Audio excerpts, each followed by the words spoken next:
Hello guys! Welcome back sa ating YouTube channel.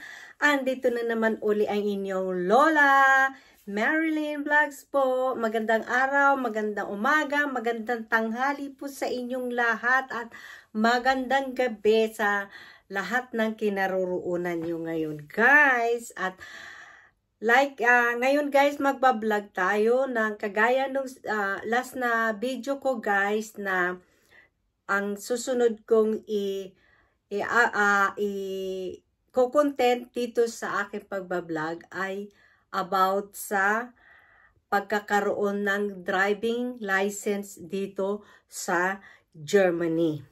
So ngayon guys, mag-umpisa tayo kasi dito sa Germany guys ay napakahirap ng driving license kumuha. Hindi kagaya dyan sa Pilipinas na mag-aral ka lang ng 1 week ay may driving license ka na, ganyan.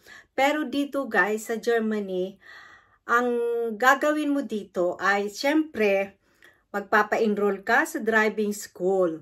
Tapos, pag nag-enroll ka na sa driving school, bibigyan ka nila ng libro. Pero yung lahat na yun ng libro guys, ay hindi libre yun, may bayad yun.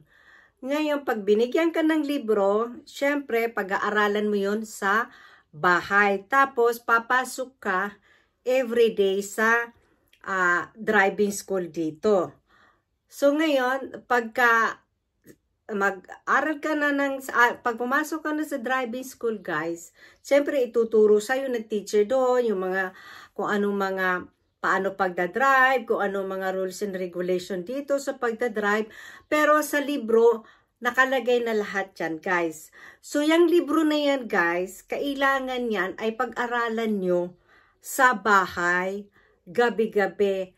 Kasi, ngayon, guys, ang question and answer dito, pag kumuha ka ng test, bukod pa kasi, guys, yung mag-aaral ka sa driving school, tapos, kukuha ka pa, guys, ng theory test. Yung theory test, yun, guys, ay yung question and answer yun. Hindi yun hindi mo yung kukunin sa school, yung question and answer na yan. Kukunin mo yan, guys, sa ibang, ano ba tawag nito? Sa ibang department naman.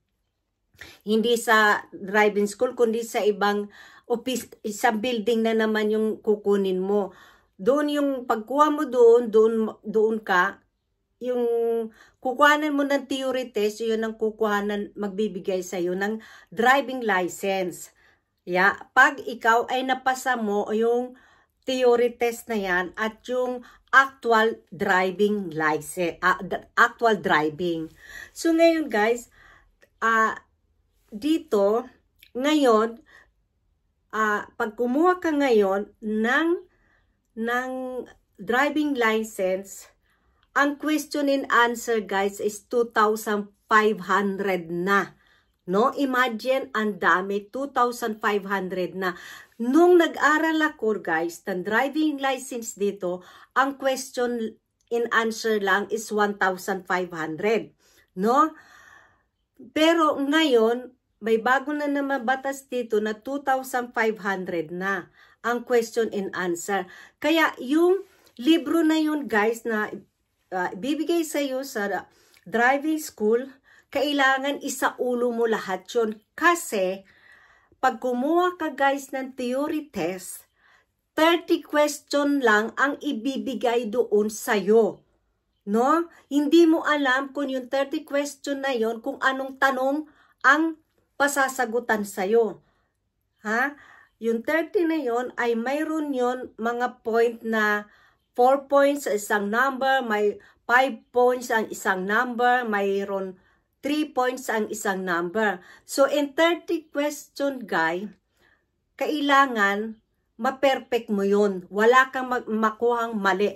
Kasi guys, pag ang nasagot mo doon ay 2 mali, at yung isa doon ay 4 points, ang bawat isa doon sa 2 mali mo ay 4 points, and the 8 points na yon, bagsak ka na doon guys. Bagsak ka na doon. Ngayon, Ngayon, pag na-perfect mo yon, yung theory test na yun na wala kang mali, tapos, nakapasa ka na doon, guys. Pero, tapos, wala ka ng problema doon. Ngayon, ang second mo naman na ikukuha ng test ay yung actual driving. Kasi, guys, napakahirap ng actual driving dito. Tapos, kaya nga marami ngayon bumabagsak sa marami ngayon guys na bumabagsak sa theory test kasi alam mo ba, napakarami. Imagine 2,500 question, tapos ilalagay mo yun sa ulo mo, tapos hindi mo alam kung anong ibibigay sa yung pag kumuha ka ng test ng theory, hindi mo alam kung anong nakalagay doon sa ibibigay sa iyo na question na yon. Kailangan masagutan mo yon. Kasi yung ako guys, nung ako kasi guys, ako nung nag-aral ako dito ng driving license, 25 years ago, hindi pa ako marunong mag-German. So kaya ako, kumuha ako ng special na sa school. Ang libro ko guys ay English. Tapos kaya nung kumuha ako ng theory test, English din ang ibinigay sa akin na question and answer. Tapos, alam nyo ba guys, nung kumuha ko niyan, inaabot ako minsan ng 2:00 ng madaling araw. Talagang inaaral ko yun. Para kasi hindi mo alam kung ano ibibigay sa test. Mayroon pa dyan na nakadrawing doon sa test paper. May nakadrawing pa doon na yung auto na may karsada, kung sino ba ang mayroong priority sa main road, ganyan, kung ilan ang speed limit mo sa karsada, kung halimbawa 30 zone ka lang, ganyan. Yung mga ganong question guys, pero yung theory ko, test ko guys, nakuha ko lang yun ng 10 minutes, hindi sa pagyayabang. Ako ang pinakaunang estudyante na natapos doon sa theory test na yon, sa exam na yon guys. Tapos, ilang kaming kumuha nun, siguro 10 kaming student na kumuha ng test nung araw na yun. Kasi dito, pag kukuha ka ng exam ng test, yung question and answer na exam, kukuha ka ng appointment sa kanila. Siyempre, hindi lang naman ako ang kailangan pupunta doon. Kasi pag nag-iisa ka, hindi nila yun tatanggapin. So, iniipon nila yon. O, ganitong pizza, 10 na yung estudyante na kukuha ng exam. So, saka kanila papupuntahin doon para mag-take ka ng exam. So, ngayon mayroon po akong kasamang kumukuha ng driving license. Lalaki siya, 32 years old siya.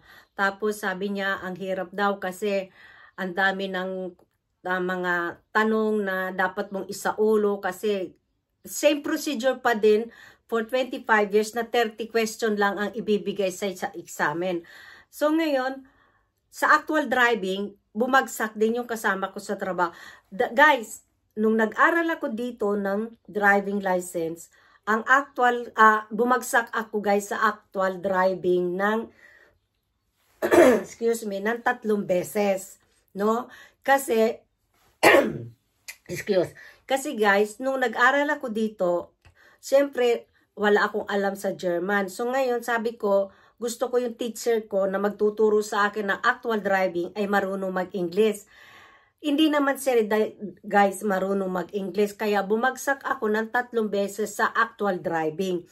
Tapos, ngayon dito, pag bumagsak ka ng 1, 2, 3, pwede ka uling kumuha ng test. Pero, pag bumagsak ka guys ng 3, yung ipangatlo mong beses, pang-apat na beses mo nang kumuha ng actual driving license, mag-aantay ka ng 1 year uli bago ka uli kumuha ng test ng actual driving. So, 1 year ka uli mag-aaral ng driving. Sa akin guys, sa nangyari dahil wala nga akong alam ng German, tapos wala naman akong experience no na mag-drive. Kaya ako guys, umabot ako ng 1 year sa driving. Sa driving ha, actual driving, umabot ako ng 1 year. Sabi pa nga nung teacher ko, world record daw ako ng estudyante dito sa lugar ko na inabot ng 1 year sa actual driving test, no?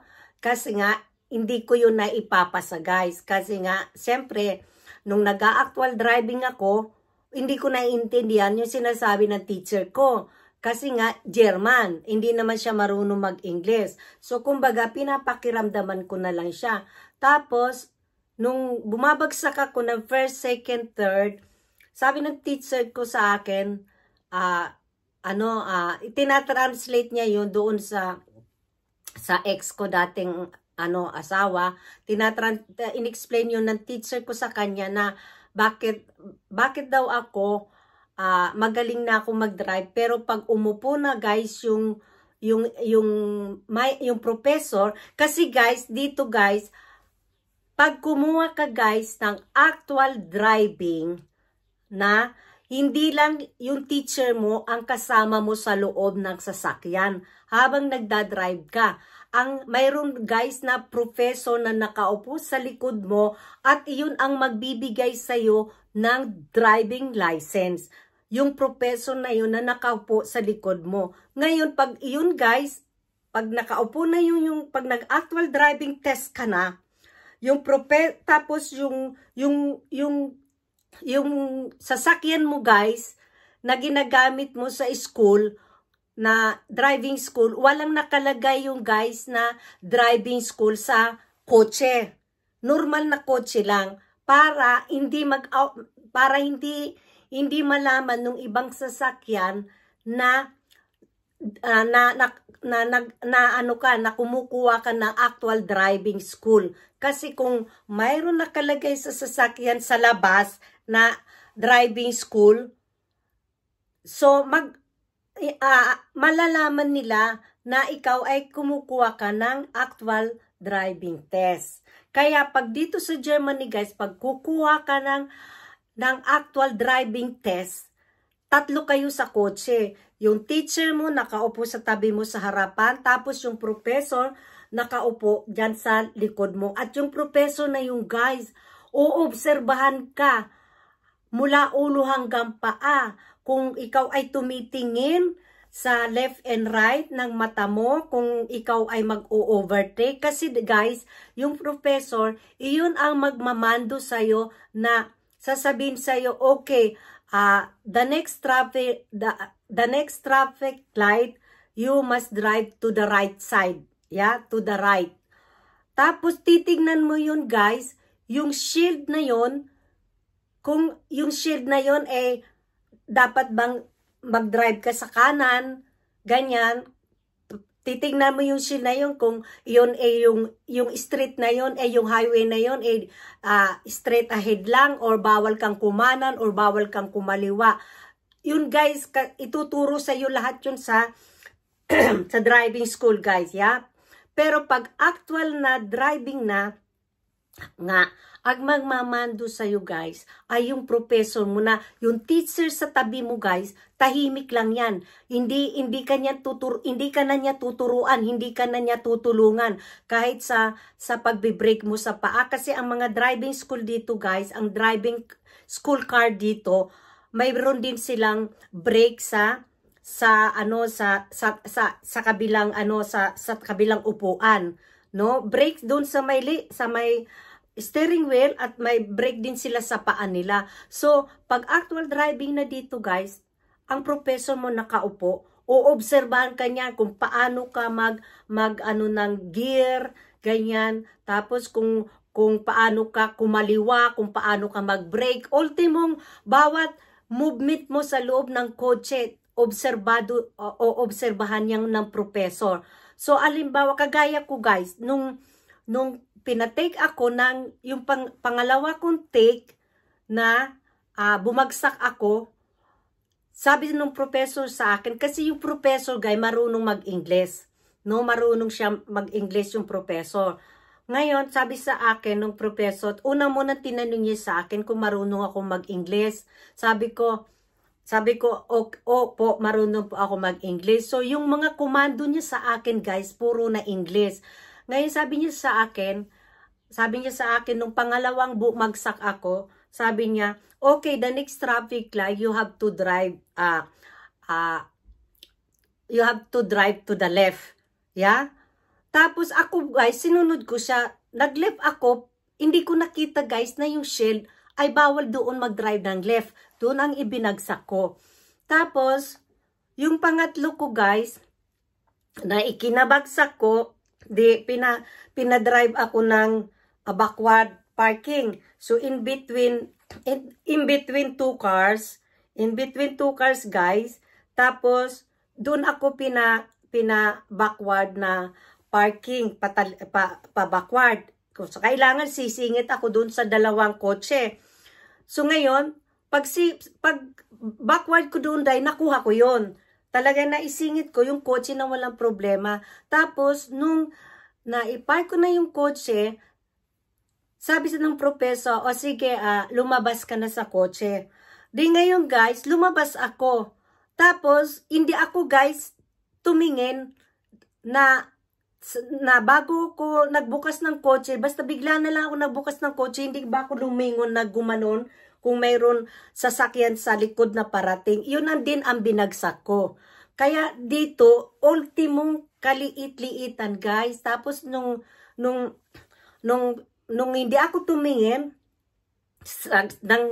hindi ako tumingin na gano'n doon pagbukas ko ng kotse, sabi ng professor sa akin, okay, balik ka na sa, isara mo na yung pintuan ng kotse.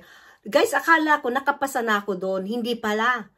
Bumagsak pa rin ako doon kasi sabi nung professor, kasi sabi ko, bakit ako bumagsak? Nakuha ko naman yung backward parking. Tapos sabi niya, alam mo ba kung ano ang binagsak mo? Hindi ka, bago mo bubuksan yung pinto, paglalabas ka ng kotse, kailangan titingin ka muna sa likod. Tingnan mo kung mayroon kotseng paparating or may bisikletang dadaan. Yun ang binagsak ko ng 3 times. Guys, sabi ko sa iyo, umiyak ako noon. Umiyak ako kasi sabi nung teacher ko noon, pag itong pangatlo, bumagsak ka, sabi niya, mag-aantay ka uli ng 6 months bago ka uli makakuha ng actual driving test, no? Tapos yun na ngayon, tapos nung parang nainis na ako kasi kumbaga yun lang ang binagsak ko, ay nabwisit na ako. Kaya sabi sabi ng teacher ko, sige, balik na tayo doon. Umiyak na ako nung kaya sabi ko, hindi na ako ayaw ko na. Tapos ngayon, siyempre yung ex ko, ang dami niya na binayad na sa driving school ko. Ngayon, ipinagtuloy ko uli. Tapos yung pang-apat kong pangkuha ng test, guys, sabi ng teacher ko, ito kailangan makuha mo na to. Kasi pag nakabagsak ka uli sa pang-apat mo, 1 taon ang hihintayin mo bago ka uli mag-apply ng panibagong driving actual test, no? So ngayon sabi ko, okay. Guys, alam mo ba, bawat actual driving test mo, iba-ibang professor ang uupo sa likod mo. Yeah, iba-ibang professor, hindi yung same person na iba-ibang tao ang uupo sa likod mo. Kaya nakakakaba. Tapos titignan niya pati lahat, paghawak mo ng manibela, pagpasok mo, pag-start mo ng kotse, ganyan kung ang takbo mo ba nasa tama ka bang takbo. Pag 30 zone, kailangan guys 30 zone ka lang. Pag 50 zone, kailangan 50 zone ka lang, hindi ka pwedeng lumakpas ng 55 yung yung speed limit mo. Pag ang speed limit guys 30 ka lang. Pag 50 ka lang. No, hindi ka pwedeng lumakpas. Kaya ganun kahigpit dito sa Germany pag kumuha ka ng driving ng lisensya. Hindi ka kasi guys dito sa Germany, kahit may lisensya ka na dyan sa Pilipinas, kahit nagdadrive ka na ng 10 years dyan sa Pilipinas, pag dito sa Germany, hindi nila dito ina-allowed yung driving license ng Pilipinas. Kasi alam kasi rin dito ng gobyerno ng Germany na sa Pilipinas guys, nabibili ang lisensya. No? Maraming nagda-drive dyan sa Pilipinas na hindi kumuha ng driving school. No? Kaya dito sa Germany, kahit anong yaman mo dyan sa Pilipinas, pagka nag-drive ka dito at dito ka titira, hindi nila yan iuuno na sabihin mo, I have already driving license in Philippines, so I'm already drive 10 years on, so whatever, yeah? Hindi yan nila ina-allowed. You must go back again to driving school here in Germany. Yan guys, kasi dito sabi nila, kahit sabihin mo, kahit sino Pilipina dito guys, ang mumunta ng Germany o tumira dito na mayroon ng driving license sa Pilipinas, hindi dito inuunor. Kailangan mag-aral ka uli ng driving lesson dito sa Germany. Kasi dito guys, alam mo naman dito sa Germany, hindi dito nabibili ang mga batas dito. Kailangan gawin mo to, gawin mo yan, gawin mo yan. Dito nga guys, pag nakulong ka, kahit mayaman ka pa dito, makukulong ka. Hindi dyan kagaya sa Pilipinas na pag mayaman ka, bayaran mo lang sila, okay na, tapos na. Dito hindi. Kaya dito guys, ang pagkuha dito ng driving license, kailangan talaga tutukan mong pag-aaral. Kasi talagang hirap. Guys, ako, hindi ko ikinahihiya na 1 year akong nag-aral ng driving license. Siyempre, wala tayong alam sa German. Hindi natin naiintindihan yung tinuturo sa surely. Nag-focus lang ako guys doon sa libro na binabasa ko. Doon lang ako nag-focus. Tapos doon sa actual driving, tapos wala akong experience. Kaya doon ako, pero madali lang ako guys natutong mag-drive. Kaya lang guys, pag pumupo na yung professor sa likod ko, doon na ako parang ninenervyos talaga. Kaya sabi nung teacher ko, ang galing-galing mo mag-drive. Kahit sa expressway, ang galing mo mag-drive. Anong nangyayari sa'yo? Pag umupo na yung professor na sa likod natin, ninenervyos ka na. Sabi niya ganun sa akin ng teacher ko. Sabi ko, hindi ko alam. Kaya guys, alam mo, nung nakakuha ko ng driving license, no, hindi ko pa alam na nakapasa ako. Tapos sabi sa professor, o sige, balik na tayo doon sa sa opisina. Alam mo, pagdating namin sa opisina, nakaupo yung professor sa likod ko. Sabi niya, oh, congratulations. Sabi niya, nakapasa ka, ito na ang driving license mo. Tapos, so talaga, sabi yung ganun. Tapos sabi niya, yeah, alam mo, paglabas ko pa lang doon sa pinto ng kotse, at lumabas na din yung teacher ko. Tapos yung professor lumabas na rin. Alam nyo guys, binuhat ako ng teacher ko. At itinaas akong gano'n. Niyakap ako, tinas ako. Tapos sabi ng teacher ko, ay salamat, sa wakas nakapasa ka na rin. Sabi niya, tapos sabi niya, 1 taon kang nag-aral ng actual driving. 1 taon talaga din. Pero guys, nagpapasalamat ako dahil kahit 1 taon ako guys na nag-aral, na inabot ako ng 1 year sa actual driving dito sa Germany. Nagpapasalamat din ako dahil talagang nabihasa akong magmaneho, guys. Guys, I think ang driving license ko dito is 28 years na sa Germany. Pero never ako guys nagkaroon ng aksidente. Salamat sa Diyos. At never ako nagkaroon ng aksidente. Kaya pag nakikita ko ng teacher ko na dati, magkatapat kami sa sa karsada, diba? Traffic light, pareho kami naka-traffic. Makikita kong coincident ng teacher ko. Sinasabi, sasabi sa akin, okay ba? Ganun, okay na ba? May aksidente na? Sabi mo, wala, ganyan. Tapos sabi niya, good. Ganyan siya sa akin. Kaya nakatulong din yung mabilisan kong, yung katagalan kong nag-drive. Kasi guys, ngayon tignan mo, kumbaga parang hindi naman ako sa pagmamagaling. Talagang magaling ako ngayon. Talaga yung tagal ng pag-actual ko. Kasi guys, yung kasama ko sa trabaho, bumagsak din siya sa driving niya. Ngayon, kukuha uli siya. German na yun talagang walang problema yun sa dialect dito. Pero bumagsak pa din siya. Sa theory, wala siyang problema. Kasi madali yun, German eh. Tapos, pero sa actual driving, guys, bumagsak siya 2 beses na. Ang mahal pa naman dito, guys, ng actual driving. At saka dito, nga pala, sa Germany, pag kumuha ka ng pag kinuha mo sa driving school ay automatic, allowed ka lang mag-drive ng automatic car, no? Pero pag kinuha mo sa driving school na may gear ang kinuha mo sa driving school, allowed kang mag-drive ng automatic at saka yung yung manual ang tawag doon, di ba? Yun, kaya pag automatic, kaya mas maigi pa kunin mo yung sa driving school is manual. Kasi pag manual, guys, pwede ka mag-drive ng automatic. Pero pagka inaral mo lang dito sa Germany, automatic car, ang inaral mo, automatic lang ang pwede mong i-drive. Hindi ka pwedeng mag-drive ng manual. Yun ang batas dito sa Germany ng school driving. Kaya guys, napakahirap. Kaya alam mo, sabi ko nga ganun, imagine ang question and answer ngayon 2,500 na.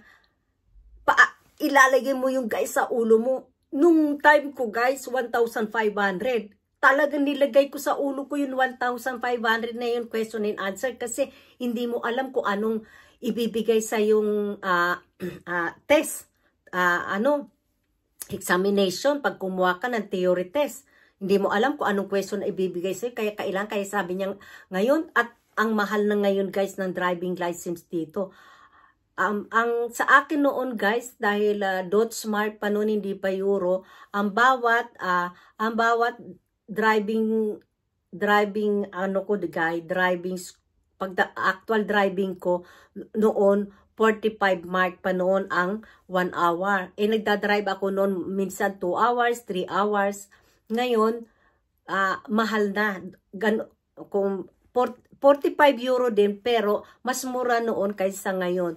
Tapos, ang ano pa guys, pag nag-actual driving test ka pa, ang binabayad ko noon 300 mark. So, ngayon 300 euro yata ang actual driving test ngayon. Kasi, bukod yun guys, pag umupo na ang professor sa kotse mo, bayad mo yun. Bayad mo yun, oras na yun. Ng pag actual driving mo, bayad mo yun. Kaya sabi ko sa'yo, ang hirap kumuha ng driving license dito sa Germany. Imagine, kukuha ka ng theory test, tapos kukuha ka ng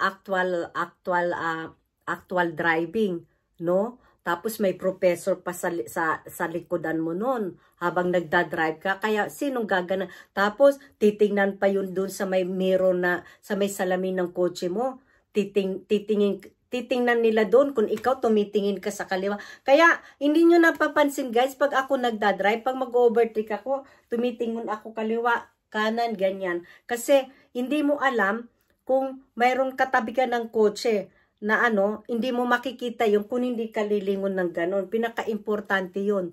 Kaya, dito guys, ang hirap dito guys.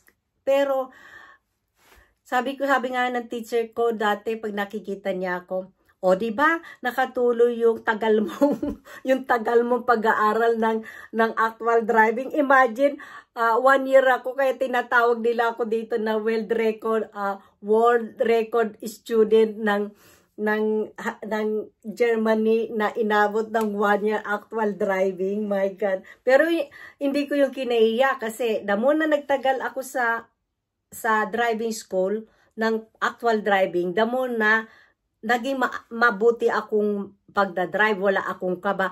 At saka isang advice ko lang sa inyo guys, pag kayo nakakuha kaagad ng driving license, subukan nyo kaagad na mag-drive na mag-isa para wala kayong kaba. Kasi guys, alam mo, may kaibigan ako dito, may sasakyan siya pero takot siya mag-drive